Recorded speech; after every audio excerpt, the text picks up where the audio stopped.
நம்ம பார்க்க போகிறது ஒரு புளிக்குழம்பு தான். நம்ம புளிக்குழம்பு யாருக்குள்ள வைக்க தெரியாதோ அவங்களும் கமெண்டில் தெரியாது அப்படின்னு கமெண்ட் பண்ணுங்கள். இப்போ நம்ம கொஞ்சோண்டு எண்ணெய் ஊற்றிருக்கோம். நல்லா அடுப்பு நல்லா எரிஞ்சிக்கிட்டு இருக்குது. இப்போ நல்லா அடுப்பு வேறு நம்ம அழகாக போட்டிருக்கோம். இது எங்கள் போட்டு தந்தது எங்கள் அப்பா தான். இப்போ பாருங்கள், எண்ணெயை ஊற்றிருக்கோம். நம்ம இப்போ எண்ணெய் ஒரு ஸ்பூன் ஊற்றிருக்கோம். இப்போ அடுத்தது எடுத்துகிட்டு வருவாங்க. அடுத்து என்ன போடணுமா?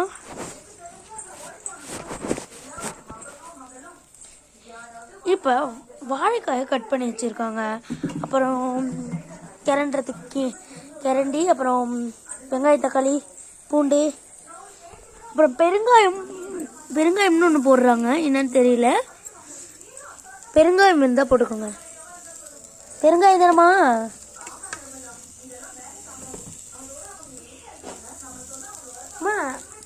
இது பேருனா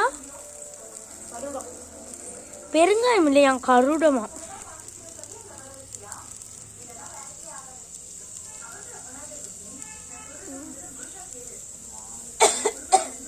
கருடத்தை போட்டுக்கலாம். கருடத்தை போட்டோன்னே எப்படி கொதிக்கணும்னு பாருங்க.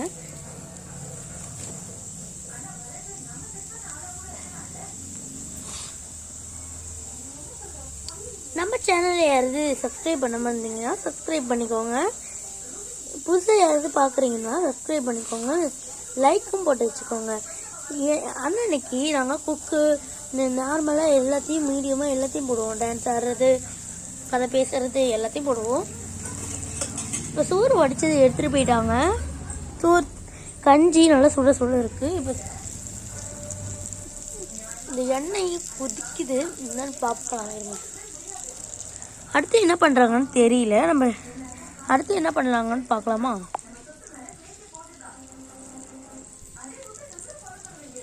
அடுத்தது புளித்தண்ணின்னு நினைக்கிறேன்.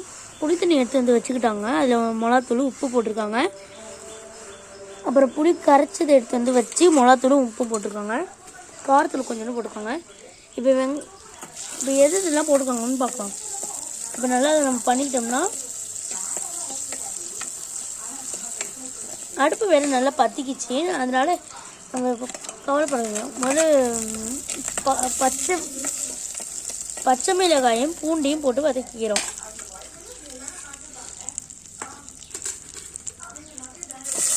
வெங்காயத்தை போட்டுக்கிறோம். வெங்காயம் உங்களுக்கு முழுசாக இருந்தாலும் ஆனால் நாங்கள் வெங்காய குழம்புன்னு வைக்கிறேன்.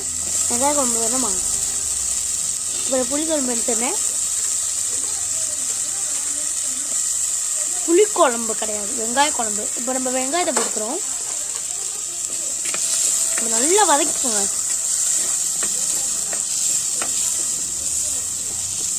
வெங்காய குழம்பு எங்கள் வீட்டில் நல்லா இருக்கும். இதில் நம்ம கொஞ்சோண்டு சர்க்கரை கூட போட்டுக்கலாம். அப்போ தான் நல்லாயிருக்கும்.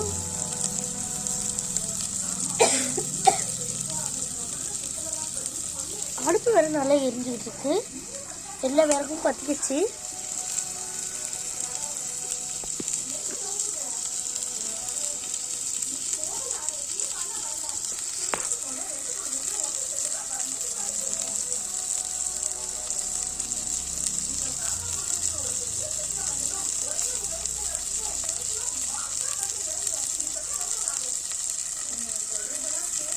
நல்லா விரிஞ்சுக்கிட்டு இருக்கு.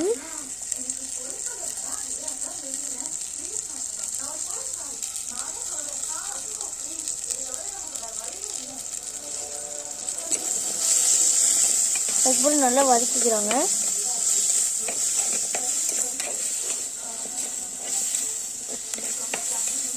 அதே எந்த கலருக்கு இருக்குன்னு நீங்கள் பாருங்கள்.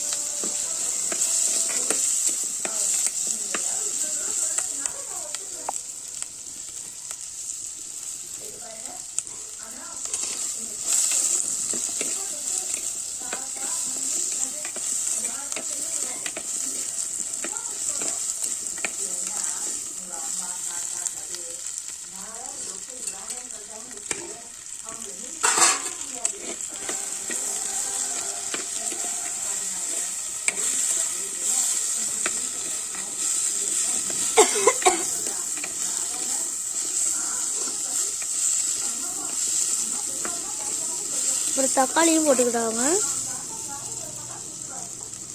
நல்லா போட்டு வதக்கிக்கணும்.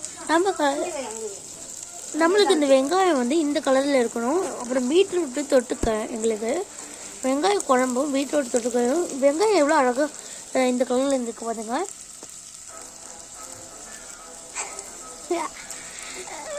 புதுசாக அது நம்ம சேனலில் பார்த்துட்டு இருந்தீங்கன்னா சப்ஸ்கிரைப் பண்ணிக்கோங்க. ஒரு கிளம்பி வீட்டு வந்துட்டாரா இருக்காரான்னு சுஷிலாட்ட சொன்னியான்னு கேட்போம். அப்புறம் இங்கே வந்து புலம்பிட்டு கிடக்கணும். அதெல்லாம் சொல்லிட்டு தான் வரும்.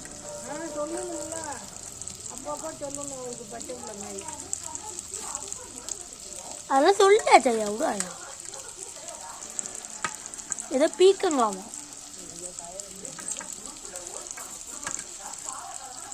தாத்தா சுஷிலா சொல்லிட்டு வா தாத்தா, வேற ஒன்றும் வேணும்.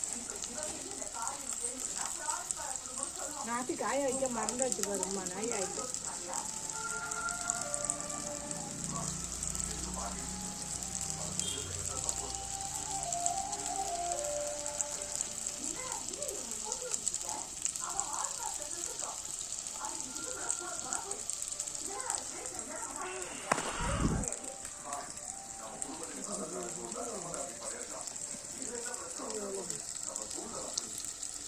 அம்மா கரண்ட் தீக்கணுமா?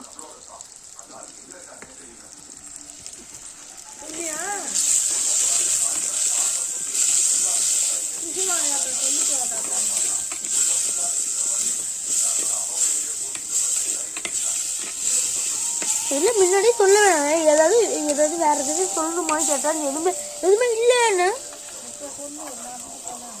எத்தனை தடவை ஃபோன் பண்ண சொல்லி விடுவான். தாத்தா காண்பு வந்திருக்கோம். வந்துட்டானா இப்போ செல்லு எடுத்துக்கிட்டு தானே வருவார்.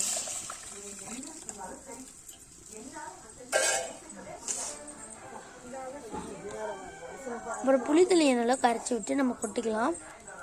கொட்டிக்கிட்டா இந்தமாரி இருக்கும்.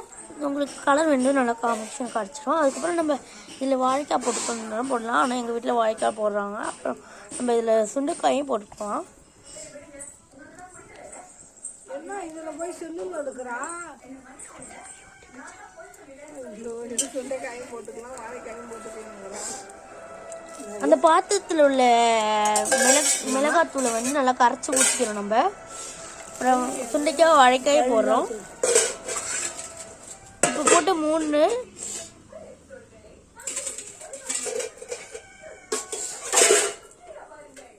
இது மூடிடுறோம்.